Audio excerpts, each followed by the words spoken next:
రక్షణ అన్న 3 అక్షరాలు ఎక్కడి నుంచి వస్తాయంటే ఒక్క పరమేశ్వరాధీనంగా వస్తాయి.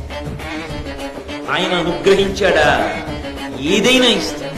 2 కోరలతో పట్టుకుని ఎత్తి నోట్లో పడేసుకుంటున్న మృత్యుదేవత యొక్క కోరల నుండి జారి కింద పడి బతకచ్చు. ఈశ్వరానుగ్రహం. ఆయన అనుగ్రహం లోపించిందా చిన్న కారణానికి మరణించవచ్చు, ఆపద రావచ్చు, ఐశ్వర్య భ్రష్టము కావచ్చు, ఇబ్బందులలోకి నెట్టబడవచ్చు. కాబట్టి సంతతము కోరుకోవలసినది ఏది అంటే భగవంతుని యొక్క అనుగ్రహాన్ని కోరుకోవాలి. ఇంకా వేరొకటి అడగక్కర్లేదు. ఈశ్వరా నీవు నన్ను రక్షించు, అదొక్కటి అడిగితే చాలు. నువ్వు నా తల్లివి, నువ్వు నా తండ్రివి, నువ్వు నాకు సమస్తానివి, నువ్వు నా బంధువువి, నువ్వే నన్ను కాపాడు. అయితే నా ఇష్టం వచ్చినట్లు నేను బ్రతుకుతాను, నన్ను కాపాడు కాదు.